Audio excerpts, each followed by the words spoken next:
El rescate del alma perdida.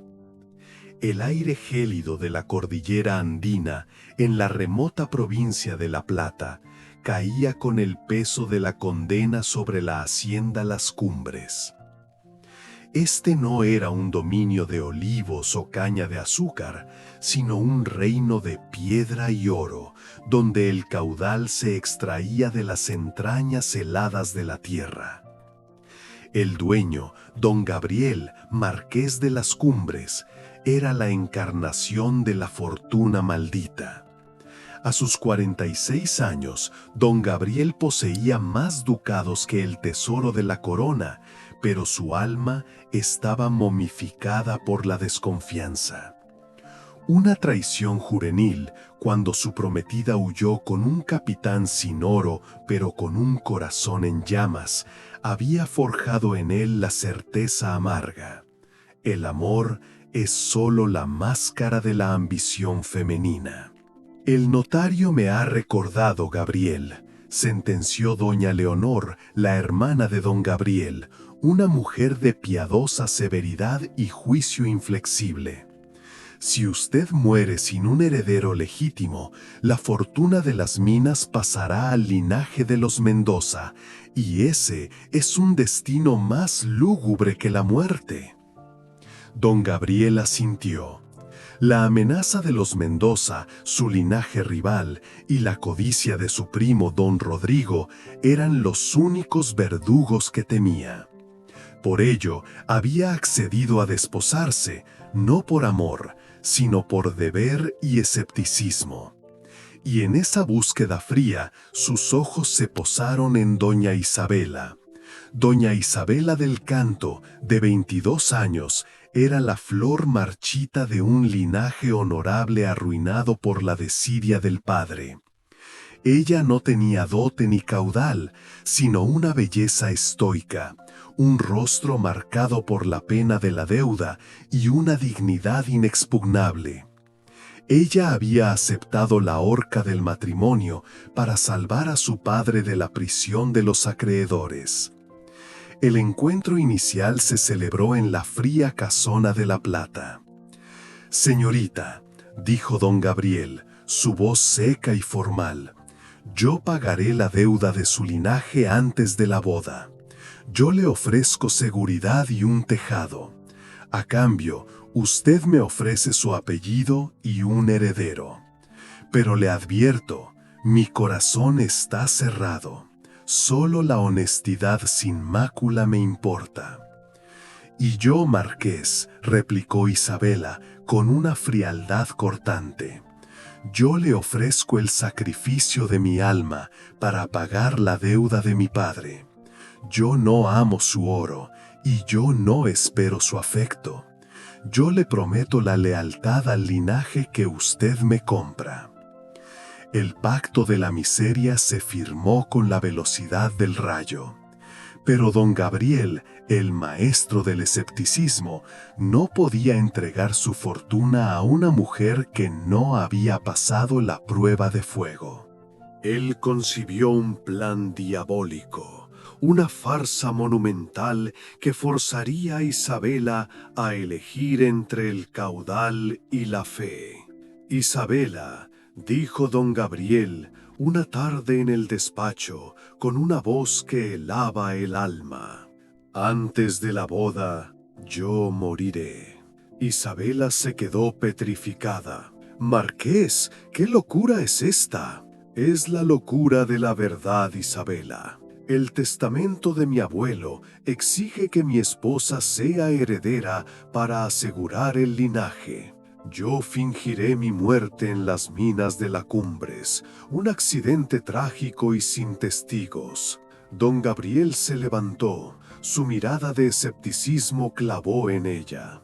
«Usted me desposará ante la ley en mi ausencia, con un cadáver falso. Si usted me ama por mi fortuna, usted huirá ante la amenaza de la viudez joven y la ausencia del protector. Pero si usted me es leal por deber al linaje que usted ha jurado salvar, usted se quedará en Las Cumbres. Y si me quedo, marqués, Preguntó Isabela, sintiendo que su alma se congelaba. Si usted se queda, don Rodrigo, mi primo, el buitre de mi linaje, la asediará.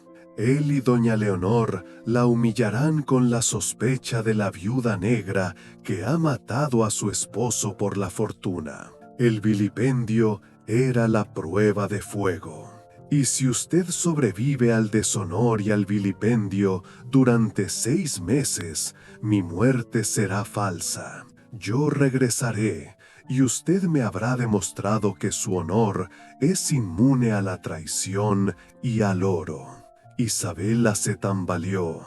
El sacrificio era total. La pérdida de la fe, la condena social y la soledad. ¿Y si usted me condena a la muerte de verdad, Marqués? Mi vida se la debo a su prueba, Isabela. Yo soy su esclavo, no usted la mía. El cruel pacto se ha sellado. Don Gabriel prepara su muerte en las minas. Don Rodrigo, el primo malvado, está al acecho. Isabela debe enfrentar el vilipendio y el dolor de su amor por el honor. El pacto de la muerte fingida convirtió la hacienda Las Cumbres en un escenario lúgubre. Don Gabriel, con una frialdad metódica, instruyó a su notario de confianza, don Elías, sobre la farsa y preparó los documentos de la sucesión. El cuerpo, dijo don Gabriel al notario con una voz seca, será el del mozo de cuadras que murió de fiebre tifoidea la semana pasada. Su rostro será irreconocible por la explosión. El notario, aunque aterrado, cedió a la autoridad y el oro de don Gabriel. La desaparición se escenificó una mañana sombría. Don Gabriel se dirigió a las minas de plata, dejando atrás solo su capa negra y un último adiós silencioso a Isabela. Recuerde, Isabela, fueron sus últimas palabras. El silencio es su única defensa, la resignación su arma más fuerte. Horas después, el clamor de la tragedia inundó la hacienda. Un mozo de cuadras llegó, su rostro contorsionado por el horror, anunciando una explosión catastrófica en la mina Santa Rita. «¡El marqués!», gritó el mozo, «está sepultado bajo la piedra. Solo se encontró su anillo de linaje y un cuerpo irreconocible». El linaje Alcántara se sumió en un duelo histérico.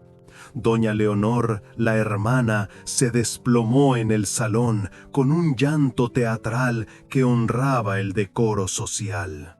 Don Rodrigo, el primo, arribó a la hacienda con una pena forzada que apenas velaba su triunfo codicioso. «¡Primo!», gritó don Rodrigo con una pena helada. ¡Qué desgracia inaudita y en la víspera del matrimonio!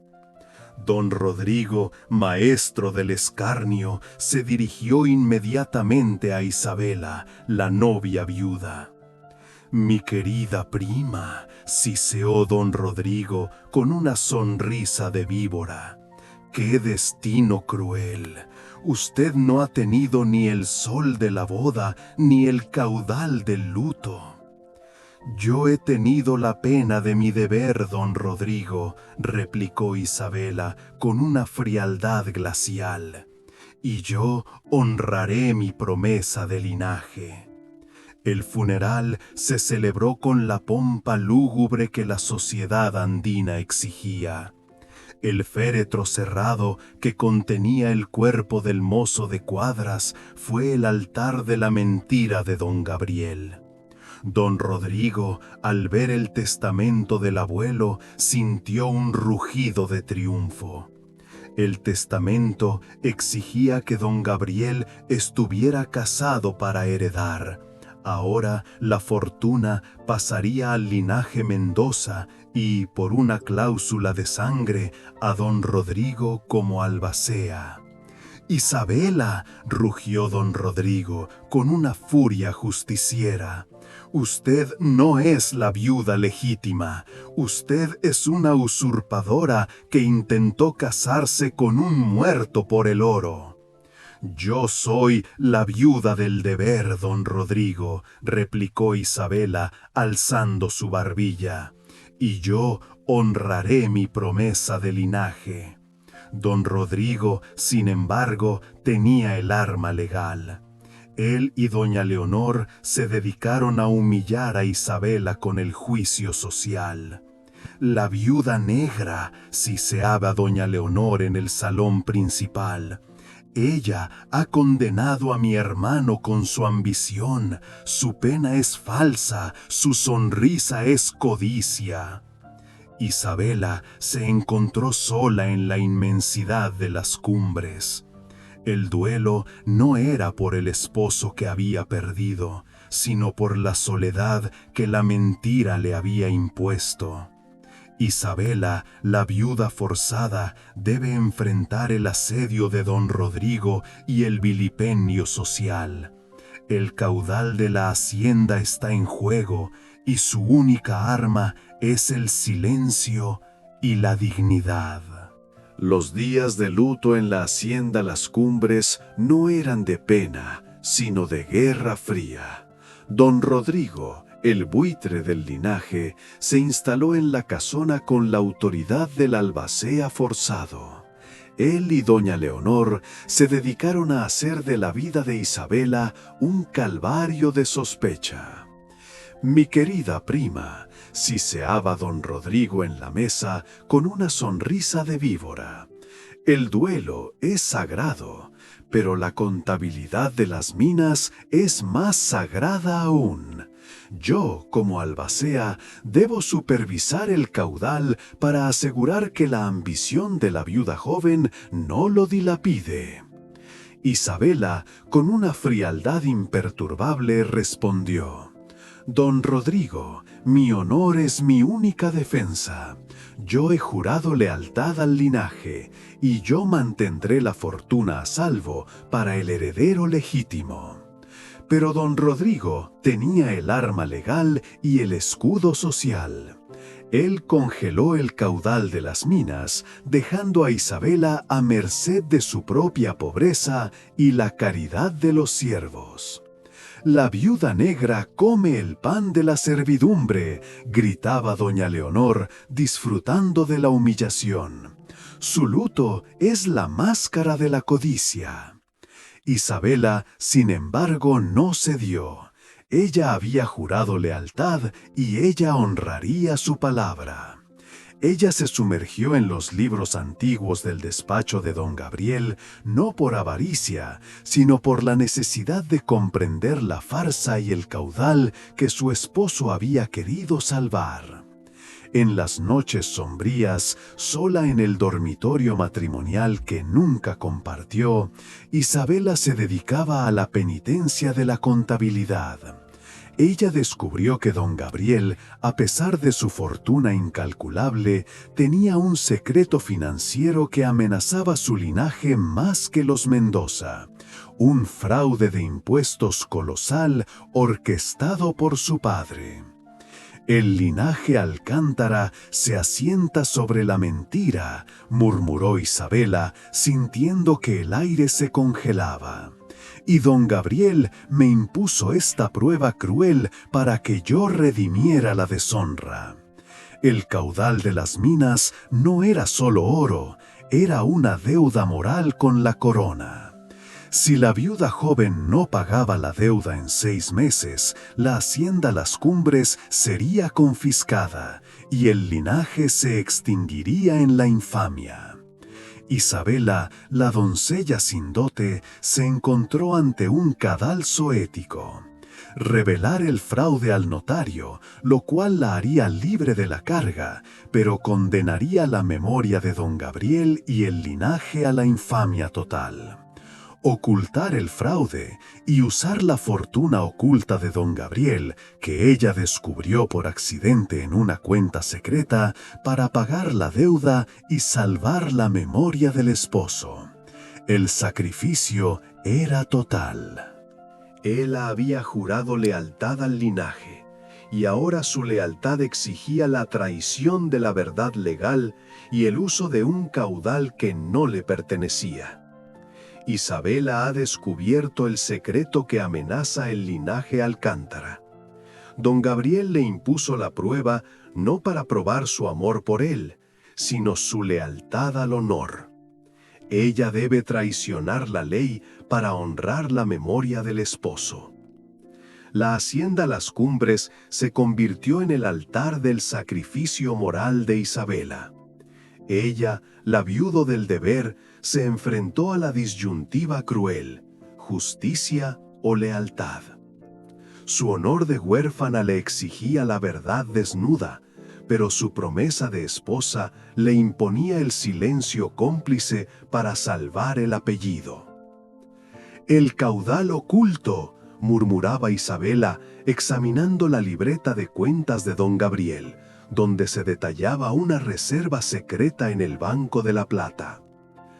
«Él me ha dejado la llave de la traición para comprar la redención». Don Gabriel, el marqués fingido, había dejado una misiva codificada junto a la libreta. «El precio de la fe es el silencio de la ley. Si usted me ama, traicione la verdad». Isabela se dio cuenta. Don Gabriel no buscaba una mujer ambiciosa, buscaba una cómplice moral que tuviera el coraje de la deshonra social para salvar el linaje.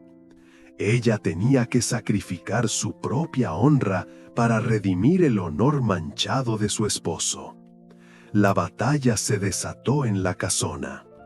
Don Rodrigo, el albacea voraz, exigió a Isabela el inventario de los bienes para su liquidación, planeando saquear lo poco que quedaba antes de la confiscación de la corona. «Viuda», rugió don Rodrigo en el despacho, «entregue los títulos de propiedad. La hacienda es ahora propiedad de los Mendoza». «La hacienda no se toca», replicó Isabela con una frialdad glacial. «Yo, como viuda del deber, estoy a cargo de la liquidación de las deudas de mi esposo». Don Rodrigo se rió con su escarnio habitual. «¿Y con qué oro, prima? El caudal está congelado. Usted solo tiene el aire viciado de la casona». «Yo tengo el caudal del honor, don Rodrigo», replicó Isabela alzando la barbilla, «y la prueba de su vileza». Isabela, con una calma metódica que desesperó a su primo, reveló su plan de rescate. Ella usaría el caudal secreto para pagar la deuda de impuestos, y para ello vendería las minas de plata a un consorcio extranjero antes de que la corona las confiscara. «¿Vender las minas?», gritó don Rodrigo con una furia justiciera. «Usted es una traidora al linaje. Las minas son el corazón de Alcántara». «El corazón de Alcántara es la honra, no la fortuna, don Rodrigo», replicó Isabela. «Y yo pagaré el precio de la deshonra para salvar la memoria de mi esposo». La sentencia fue ejecutada. Isabela firmó la venta de las minas al consorcio extranjero, asegurando un caudal colosal que fue usado para pagar la deuda de impuestos y liberar el linaje de la infamia fiscal. Don Rodrigo se quedó arruinado, su codicia aplastada por la honestidad del sacrificio. Pero en medio de esta victoria legal, Isabela se encontró con una presencia inoportuna. Un mozo de cuadras llamado Miguel, de ojos oscuros y una gravedad silenciosa, había estado observando cada movimiento de Isabela desde la sombra de la casona. Miguel no era un siervo, él era don Gabriel, el marqués fingido, que había regresado a la hacienda para observar el desenlace de su cruel prueba. «Viuda», susurró don Gabriel, «ahora Miguel, una noche en la galería, su rostro sombrío. Usted me ha salvado con la traición de la ley». Isabela se giró, su dignidad de viuda chocando con la realidad del hombre vivo. La farsa había terminado y el precio del honor debía ser pagado. Don Gabriel ha regresado. Él ha visto el sacrificio de Isabela, la traición legal y la redención del linaje. Pero Isabela, al verlo vivo, sentirá la furia de la humillación y el dolor del amor que no puede confesar. La historia continúa. La revelación en la galería fue un terremoto sin ruido. Isabela no sintió alivio, sintió una furia justiciera tan inmensa que le congeló el alma. Ella había sacrificado su propia honra ante la corona para salvar la memoria manchada de su esposo, y él, el objeto de su deber, se reía de ella disfrazado de siervo. Farsa, siseó Isabela, su voz clara y cortante. Usted es el verdugo que disfrutó de mi pena. Usted no es mi esposo, es el maestro de la vileza. Don Gabriel, el marqués desarmado, se deshizo de su disfraz de Miguel. Isabela, yo le ruego, yo no buscaba su pena, buscaba su fe. Yo no podía entregar mi linaje a una traidora. Y usted, marqués, replicó Isabela, su dignidad en ruinas, me condenó a la humillación pública para probar una fe que usted mismo había enterrado en su corazón. Isabela avanzó hacia él, su alma en llamas. Yo vendí el corazón de Alcántara, las minas, para pagar su deuda de mentira. Yo sacrifiqué mi propia honra para salvar su memoria, y usted me devolvió la burla de su vida. Don Gabriel, sintiendo el peso de su crueldad, se arrodilló. Isabela, usted me ha enseñado el precio de la honestidad. Su sacrificio me ha devuelto el alma.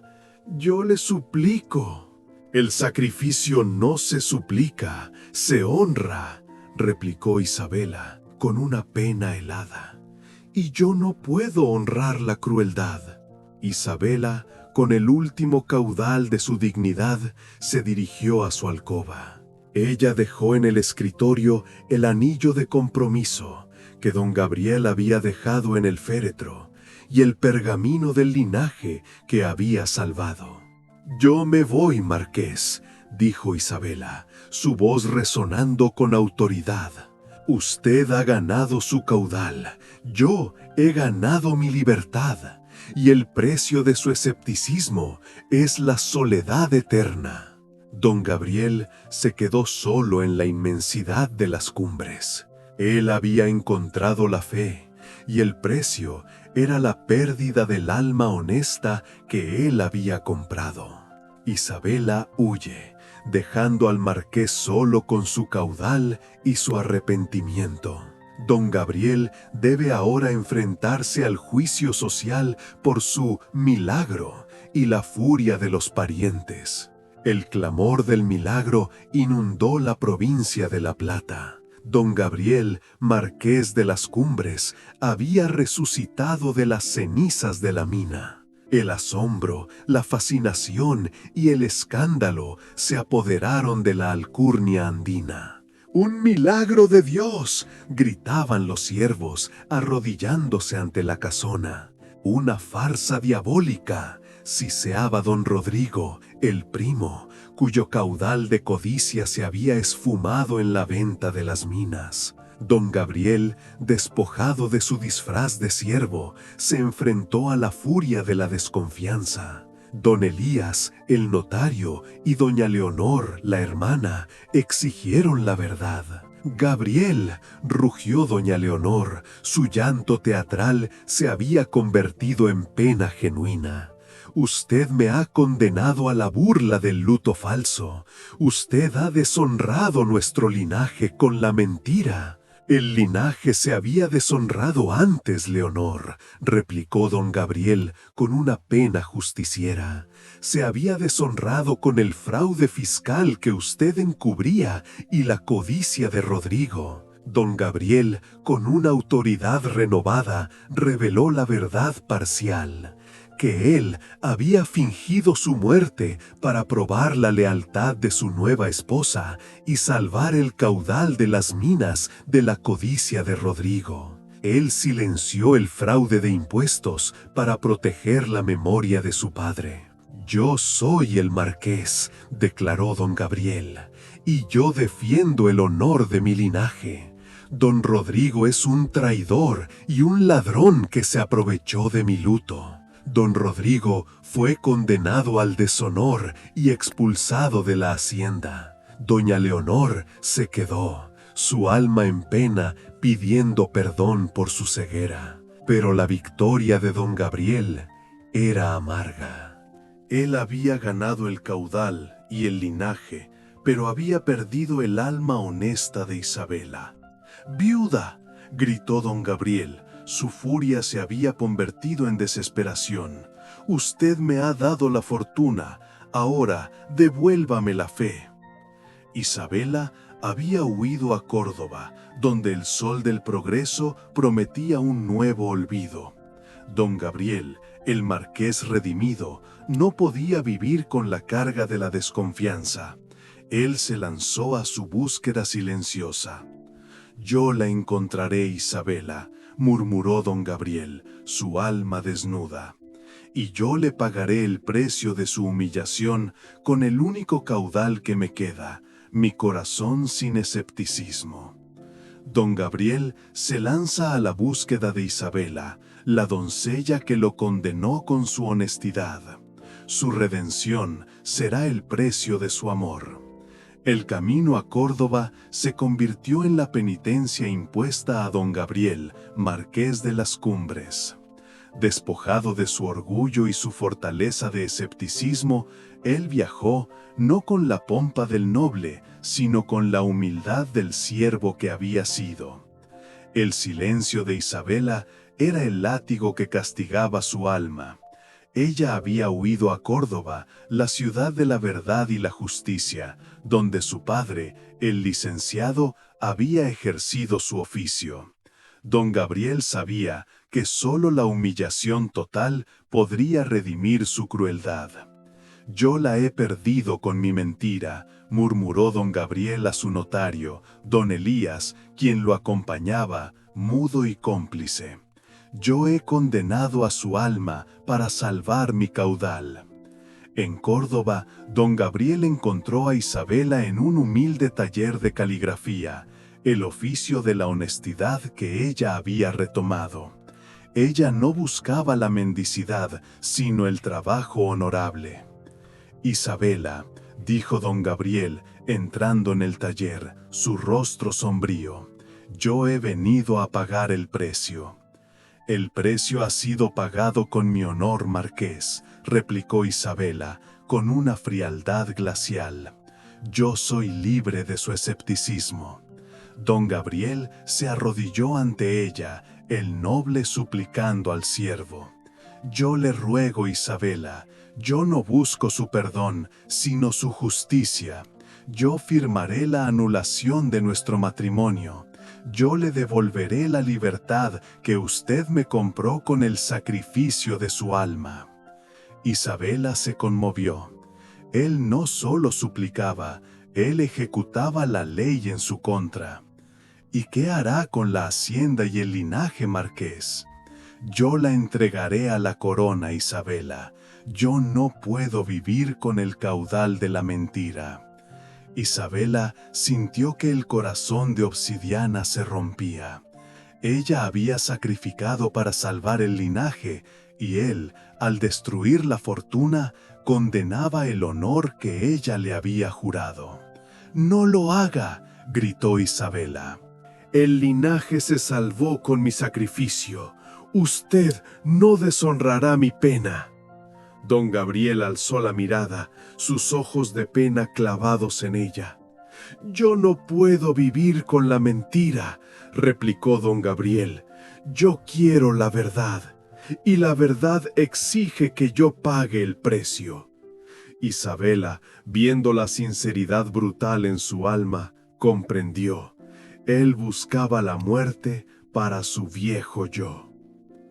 «Entonces, marqués», dijo Isabela, su voz clara y firme.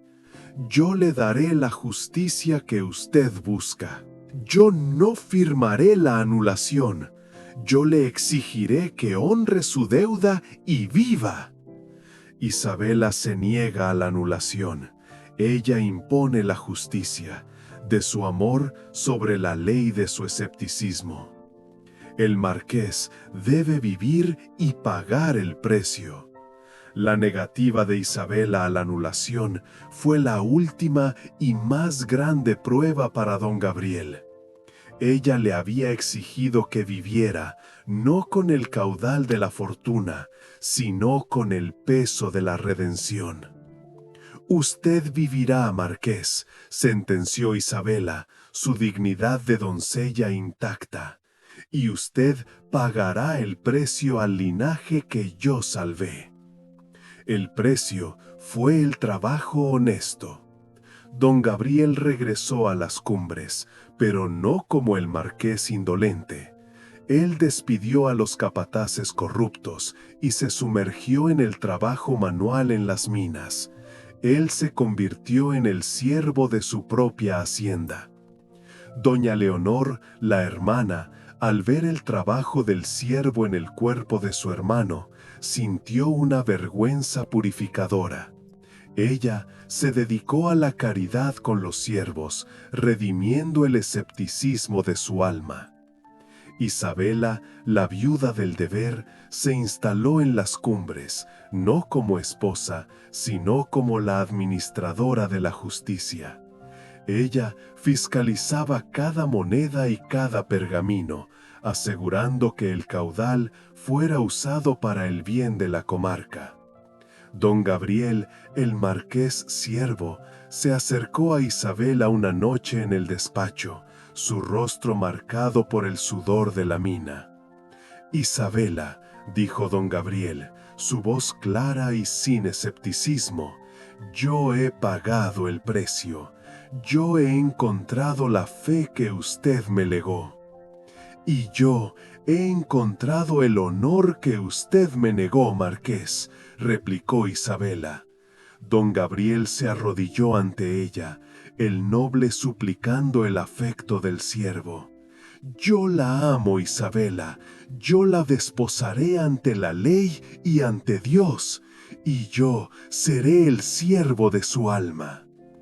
Y yo, marqués, replicó Isabela, con el corazón roto y redimido, yo acepto el amor del siervo, y yo le prometo la lealtad eterna a su corazón sin escepticismo.